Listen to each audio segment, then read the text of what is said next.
Musique, pour finir avec notre invitée, Pauline Bédarida, plus connue sous le nom de Po. Elle est artiste, productrice et DJ. Bonsoir, bienvenue. Bonsoir. Comment une femme avec une formation théâtrale se retrouve à faire de la musique électronique expérimentale? Quel est votre parcours?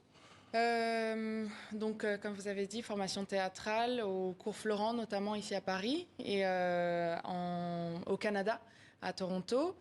Et en fait, c'est à la suite d'un voyage en Ouganda où j'ai rencontré le producteur congolais Ray Sapiens et avec qui on a commencé une collaboration en fait et qui faisait partie du label de musique Nyege Nyege qui est basé là-bas en Ouganda à Kampala. Kampala. Voilà, on a commencé à faire des choses ensemble, à faire de la musique, que j'ai rencontré le label et c'est comme ça que ça a commencé, quoi. Vous êtes franco-ghanéenne, vous avez pas mal voyagé dans votre enfance et pendant votre adolescence, au Mali, au Ghana. Quelle place a l'Afrique aujourd'hui dans votre musique? Quelle influence? Alors l'Afrique a clairement... Enfin l'Afrique, c'est large. Mais en tout cas, le Ghana, le Mali, l'Ouganda ont clairement une influence dans ma musique, peut-être au niveau... dans les langues déjà. Et au niveau sonore, mais je dirais que c'est une influence qui finalement est très lointaine quand on écoute ma musique. C'est pas forcément évident. Voilà, donc c'est quelque chose, c'est une racine quoi qui est là et qui fait partie de la musique, mais qui est pas apparente, on va dire. Justement, on va écouter votre musique avec un extrait de votre dernier clip, ça s'appelle Coquillage. On regarde.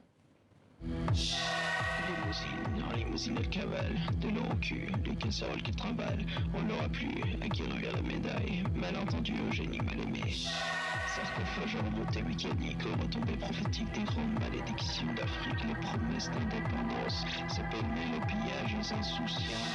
Carnage, les copages émergent, une grippe monumentale, est-ce générationnel aux gens racines, mais j'ai nos origines du mal.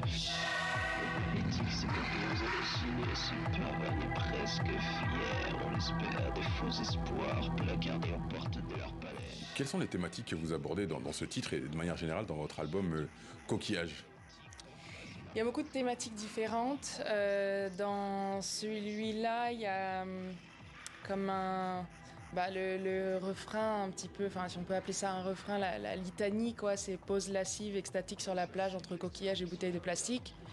Je pense que de manière générale, mes paroles sont ouvertes à beaucoup d'interprétations.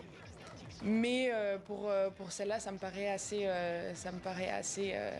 clair, ce contraste entre les coquillages, les bouteilles de plastique et pourtant qui cohabitent quoi, sur la plage. Engagement environnemental. Voilà, c'est ça, engagement environnemental. Il y a aussi, disons, une critique de beaucoup de choses dans mes paroles. La société? De la société, évidemment, de ce qui se passe de manière générale en Afrique aujourd'hui, sans rentrer dans les détails, et de la place de la femme aussi, de manière générale, que ce soit en Afrique ou en Europe, de manière globale. Mais voilà, en tout cas dans les paroles, c'est assez, ça peut être cryptique. Et ce que j'aime beaucoup, en fait, c'est de jouer un petit peu sur le sens des mots, d'avoir beaucoup d'images, et comme je disais, voilà, qui est ouvert à l'interprétation en fait de chacune et chacun. Vous faites partie depuis 2018 du label Nyege Nyege qui est basé en Ouganda, on en parlait tout à l'heure. Vous avez participé notamment à des festivals. Vous êtes plutôt studio dans la création, parce qu'il faut rappeler que c'est vous qui faites toutes les voix, absolument toutes les voix. Vous êtes du début à la fin dans le processus de création. Ou vous êtes plutôt live, concert avec le public, échange, s'il fallait choisir. Non, je veux pas choisir. Vous voulez pas choisir? Non, c'est vraiment une expérience qui est complètement différente.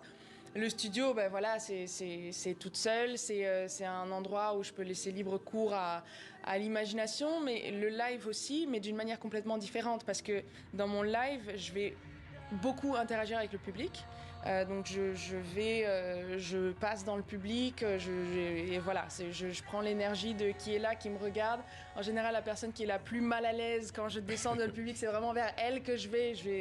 Et enfin voilà quoi. Donc il y a un truc, il y a une connexion qui fait qu'en fait la musique elle change, qu'elle évolue pendant le live. Et ça c'est un truc qui est assez c'est de l'instant présent, quoi. Donc c'est quelque chose qu'on peut pas particulier. reproduire, voilà, qui est particulier. Et après les sessions studio, là c'est vraiment l'endroit où je vais aller chercher, je sais pas, aller chercher des choses très très loin. Et voilà, c'est le moment de créativité, disons un petit peu moins contrôlé que pendant le live. Puis la scène. C'est ça. Merci Pau, merci d'avoir répondu à nos questions. Je rappelle que vous êtes artiste, productrice et DJ. Votre album est sorti il y a quelques semaines, ça s'appelle Coquillage et on invite tous nos téléspectateurs à aller le découvrir. Merci beaucoup. Merci.